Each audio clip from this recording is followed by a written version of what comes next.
જો એન્જિન ધીમે ધીમે નાનું કરી દઈએ આપણે બસ તમને ઓછું સમજી ગયેલા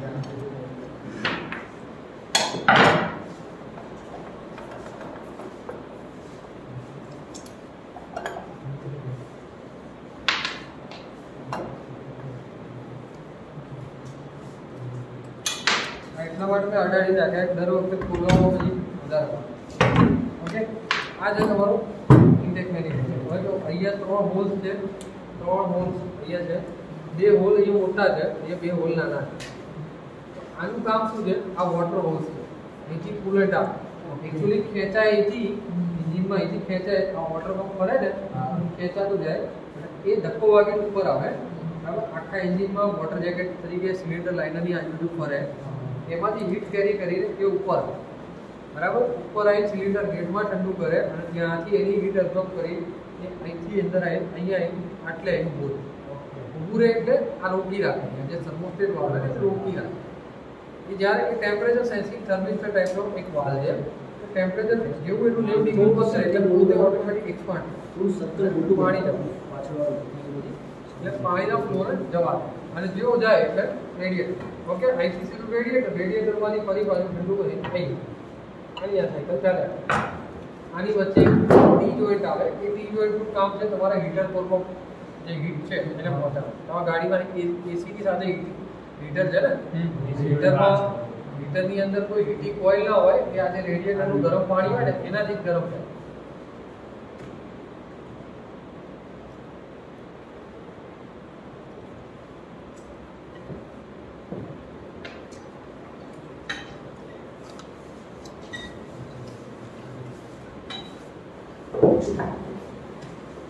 હવે તમને હાથમાં આપવાનું ચાલુ કરી દઉં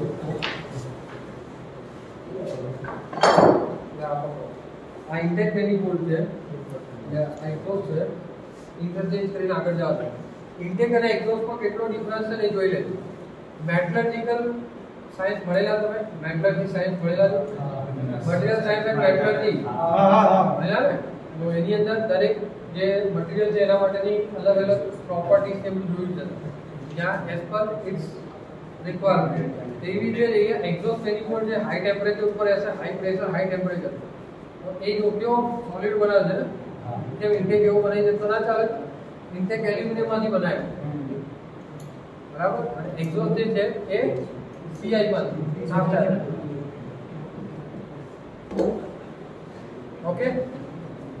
હવે એન્જિન ટોપ પાવર આપણે રિમૂવ કરીએ છીએ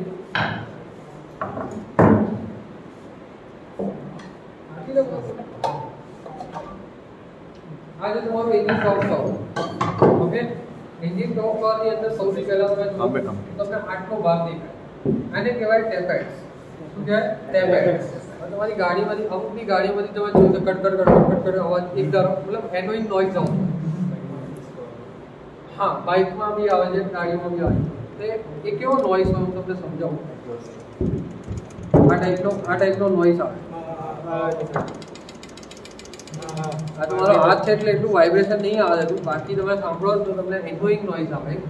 એનોઇંગ નોઇઝ સાથે સાથે જે ફ્યુલ ઇકોનોમી બનવી જોઈએ જે પાવર બનવો જોઈએ એન્જિન પરફોર્મન્સ જેને કહીએ એકચ્યુઅલી એન્જિન ટ્યુનિંગ નામ તમે સાંભળ્યું તમે સર્વિસમાં કેમ આપો છો તમારા વ્હીકલ એન્જિન ટ્યુન કરવા માટે કે ભાઈ એઝ પર ઓઈએમ સ્ટાન્ડર્ડ પ્રમાણે ચાલે પરફોર્મન્સ ઇન્કમ માઇલેજ બધું તમને મળી પણ હવે નાની આ બધી જે ઇન્ટિરિયર મેટર છે એને તમે ધ્યાન ના આપો તો તમારું એન્જિન જે પરફોર્મન્સ માટે પેક બનેલું હોય એ નથી આપતું બરાબર તો આને એડજસ્ટ કરવું પડે હવે એડજસ્ટ કરવા માટે કેવી રીતે એડજસ્ટ કરવાનું જોઈને એમને એડજસ્ટ ના થાય એકચ્યુઅલી આનો ટીડીસી લેવો પડે ફર્સ્ટ સિલિન્ડરનો ટીડીસી હવે ફર્સ્ટ સિલિન્ડર કયું આમાંથી 3 સિલિન્ડર છે આમાં ફર્સ્ટ કયું હા ના જે ટાઈમિંગ કવર સાઈડ હોય એ બાજુનો સિલિન્ડર એને ફર્સ્ટ સિલિન્ડર કહેવાય એટલે કે અહીંયા જે સિલિન્ડર હશે ફર્સ્ટ આ સેકન્ડ અને આ થર્ડ આમાં ક્રેન્ક એંગલ કેટલા ડિગ્રી હશે આમાં ક્રેન્ક એંગલ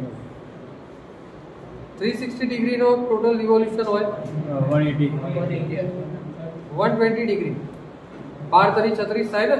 તો 120 ડિગ્રી એ ઈચ 120 ડિગ્રી એ એક પાવર સ્ટ્રોક બનો છે પણ આ 4 સ્ટ્રોક એન્જિન છે તો ક્રેન્કના T2 રિવોલ્યુશન એ એક પાવર સ્ટ્રોક મળે છે ક્રેન્કના 2 રિવોલ્યુશન એ એક પાવર સ્ટ્રોક મળે છે હવે કેટલો થયો 2 240 ડિગ્રી 240 બરાબર 240 ડિગ્રીએ તમને એંગલ ઉપર મળે છે. આને એડજસ્ટમેન્ટ કરવાની પ્રોસિજર પછી સમજાવું. પહેલા ટાઈમિંગ કવર ખોલું. હવે જ્યારે ટાઈમિંગ કવર જોવું હોય તો ધીમે ધીમે આ બાજુ આવી જાઓ પાછળની સાઈડ. થોડા દૂર દૂર ઉભા રહેશો બધું દેખાશે.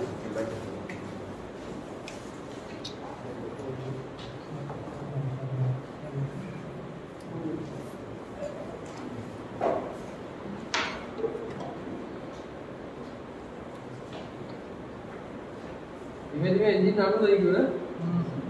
હવે ડર ઓછો લાગે.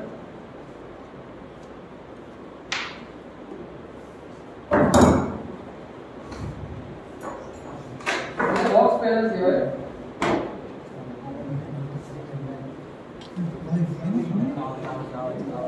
पता अच्छा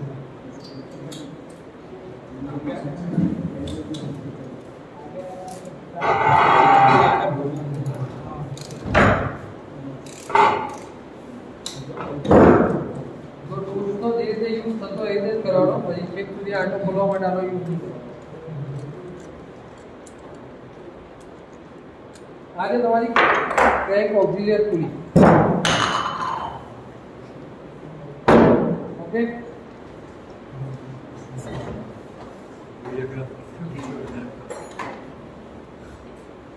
આ તમારું વોટર પંપ પુલી છે. જે વોટર પંપ છે ને તમારું આ જૂના એન્જિનમાં આ રીતે આપતા હતા. ઓક્સિલરી બેલ્ટ ઉપર વોટર પંપનું કનેક્શન આપતા હતા. અત્યારની બધી ગાડીઓ મતલબ આના પછી જેટલી પણ ગાડીઓ બની બધાની અંદર ટાઈમિંગ સાઈડ જ તમને અંદરની સાઈડ જ આ વોટર પંપની ખુલી આપે છે. બરાબર, એનું રીઝન છે જો તમારું એન્જિનની અંદર ઓક્સિલરી બેલ્ટ જેમ કે એસીનો બેલ્ટ અથવા ઓલ્ટરનેટરનો બેલ્ટ તૂટી ગયો તો શું થાય? તમારું એન્જિન ડીટ થવા માંડે. વોટર પંપ કામ ના કરે તો શું થાય? એ પોતે ડેમેજ થઈ જાય. ઓકે,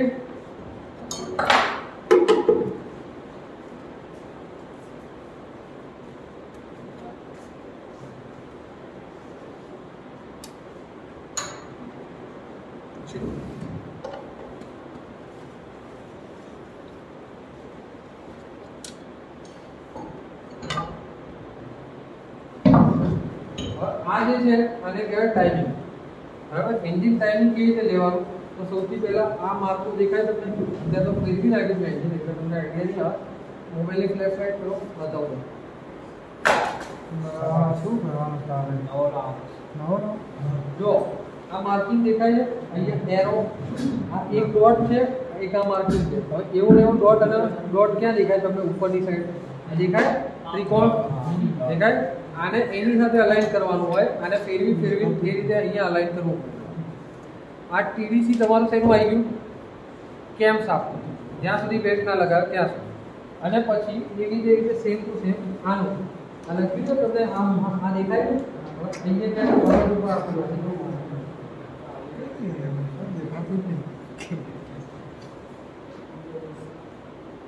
આ જો પોઈન્ટ દેખાય. આ એમ્બોસ પોઈન્ટ આ નહીં દેખાય. અમે જોશો એટલે ખબર પડે. આ પોઈન્ટ અને આ પોઈન્ટ બે મેચ કરવાના છે. એટલે આ ક્રેન્કનું ટાઈમિંગ તમારું આવી ગયું. ક્રેન્કનું અને કેમનું બેનું ટાઈમિંગ અહીંયા તમારે લેવું પડે. પેટ્રોલ એન્જિન જો ડીઝલ એન્જિન હોય તો એક વધારે વસ્તુ આવે એને કે હાઈ પ્રેશર પંપ. જે ડીઝલને પ્રેશરાઇઝ કરવાનું કામ કરે છે એ હાઈ પ્રેશર પંપ. એનું બી ટાઈમિંગ અલગથી. ઓકે, અત્યારે હાલ જો તમે બેલ્ટ કેવો છે ટાઈટ છે. ટૂંકમાં આ ફરે તો આ ફરે પણ છટકે નહીં. જો આ એક દાંતો બી છટકી ગયું તો એનો મતલબ શું થાય? એનું ટાઈમિંગ હોય તો શું થાય કે તમારા વાલ અત્યારે કેવું હોય પિસ્ટન ઉપર આવે ત્યારે વાલ જેમ ફૂટવાની અને બંધ થવાની તૈયારીમાં અથડાય નહીં. જો આવું થઈ જાય તો તમારા વાલ બી ખુલે, પિસ્ટન બી ઉપર આવે, બે સામ સામે અથડાય તોડી નાખે. ઘણી વખત ગેડમાં ક્રેક પડી જાય મતલબ મોટું નુકસાન થઈ જાય. ઓકે, હવે આ ઓટો ટેન્શનર આ જે છે ને આ ઓટો ટેન્શનર એ કેવી રીતે કામ કરે સમજાવું.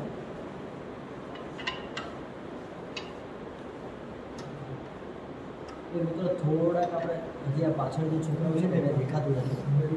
એટલે હું એ કરું છું થોડાક સર આપણે જે છે સર્કલ મોટું બનાવો. જો હવે એક વિશેષ પાછળ શું દેખાય?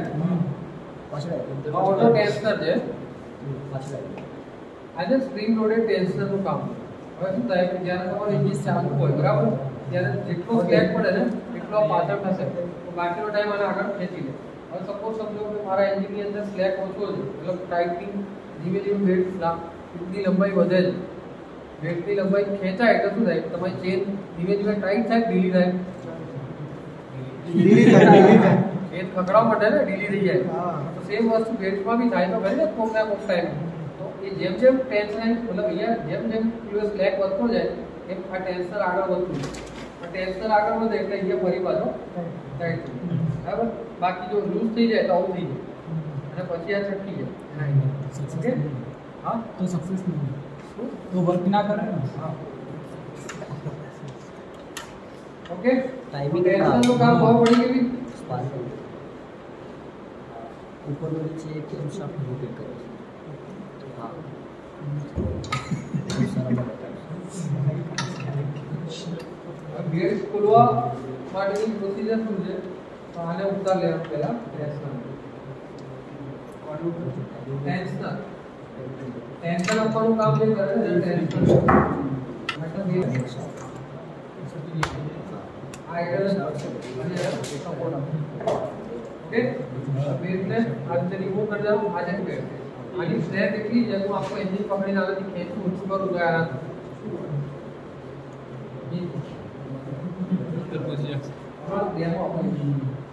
બરાબર આ છે તમારી ક્રેન્ક પુલીની અંદર એક કી આવે એની સામે અહીંયા પણ કી આવે આ છે તમારી કેમ પુલી સર રોટેશન ની અંદર એમ શાફ્ટ હા એ સર આના पे જસ્ટ કરવા છે તો પકડી રાખીએ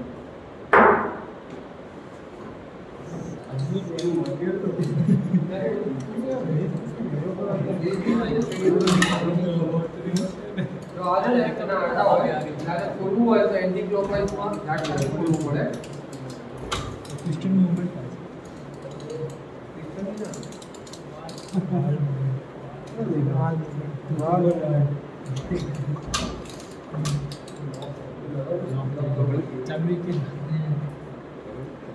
अब्दुल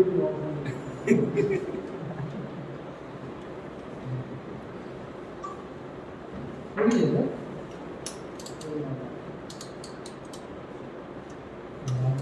सपोर्ट लगावा ये आમાં ના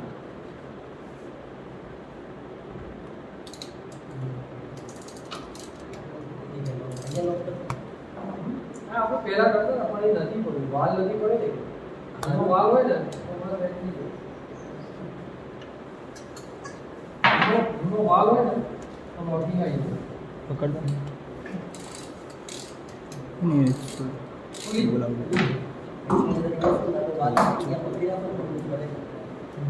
આટલો બે ચાર વખત આવે ને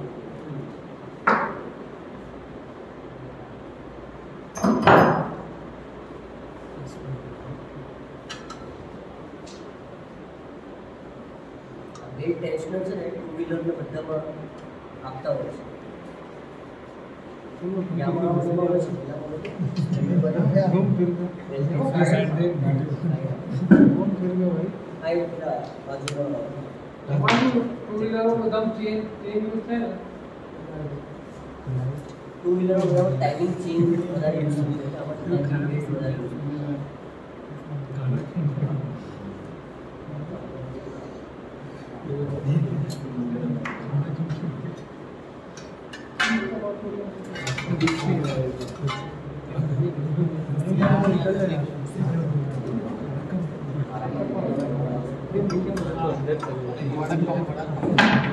હવે આ વોટર પંપ છે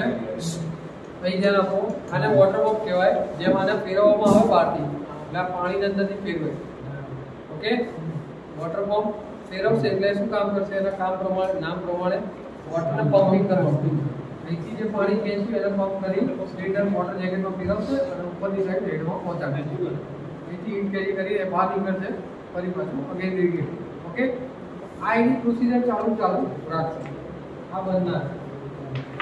લો જો તો હાથમાં લઈ લો ઓકે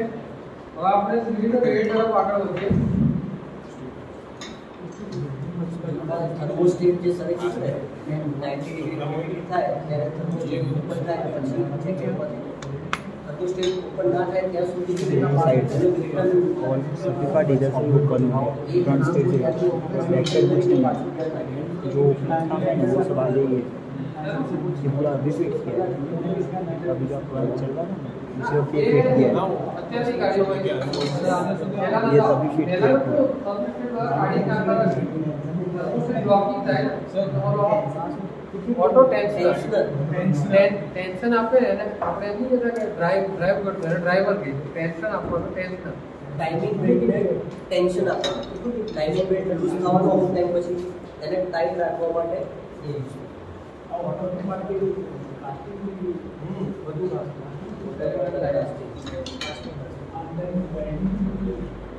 આ એક બેરિંગ દિલા ગરમ કરી હોટ બેરિંગ કરીને એના માટે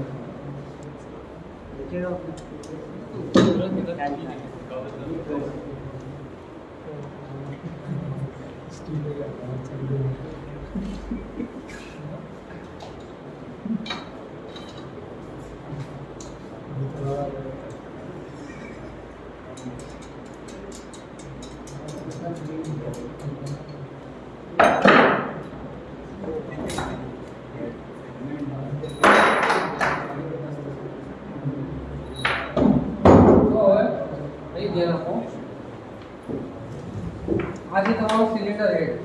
હેડમાં શું હોય સૌથી પહેલા તો વાલ્વ અને સ્પાર્ક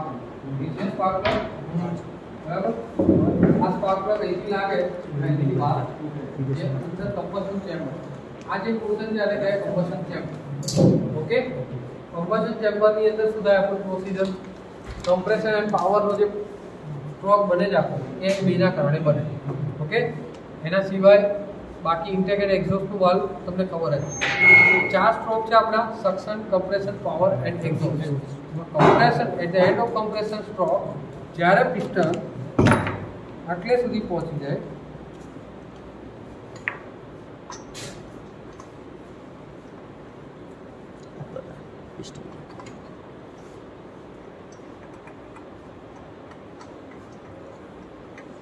સપોઝ આપણે ફર્સ્ટ સિલિન્ડર માટેની પ્રોસિજરની વાત કરીએ બરાબર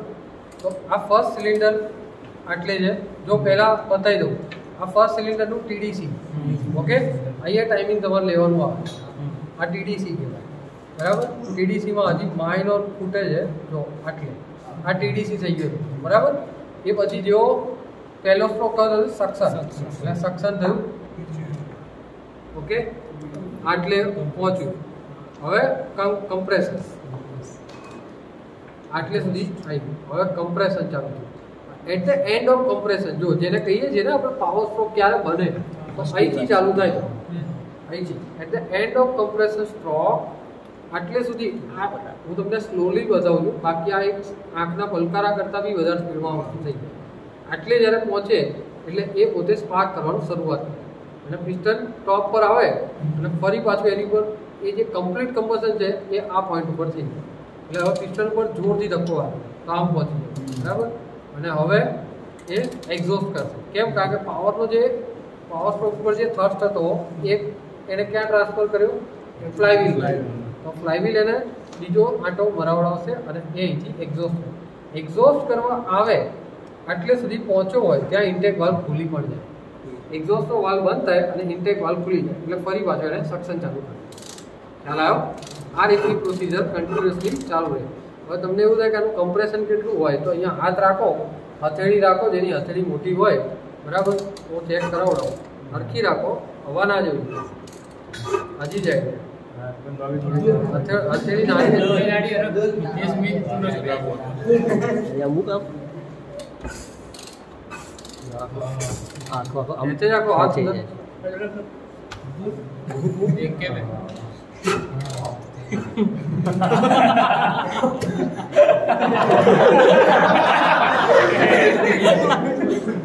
સમજો હજી આ એકવાર મેં પિસ્ટન રિંગ્સ રાખી છે આ બેમાં પિસ્ટન રિંગ્સ પણ નથી રાખી લગભગ બરાબર મને યાદ છે આ 1 વર્ષ પહેલા મેં એન્જિન ખોલ્યું હતું છેલ્લે ત્યારે આ બેમાં નથી આમાં હતી કારણ કે આ મેં આજે જ ફિટ કર્યો પિસ્ટન સવારમાં તમે જ્યારે ભણતા ને ત્યારે પણ વિચાર કરો આટલું કમ્પ્રેશન છે તમારો હાથ ખેંચી લે છે એટલું સક્શન આપતો હોય પાવર એ પછી એન્જિન પાવર ડેવલપ કરે કે ના કરે બરાબર 796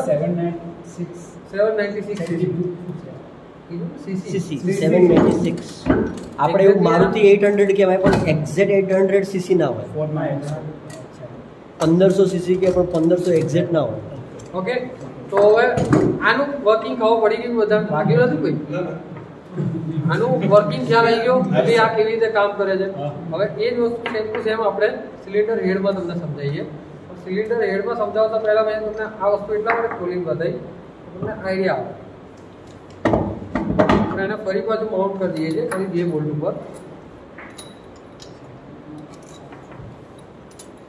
આમ કરો બોલ્ટ નથી માઉન્ટ પકડી રાખશે ભાઈ કોઈ આને પકડી રાખો જે પકડવાળો એ આગળ હાથ કાળા થાય ચિંતા નહીં કરવાની મિકેનિકલમાં કાળા ચલાન બીજું મેં આજે શર્ટ કાઢ્યો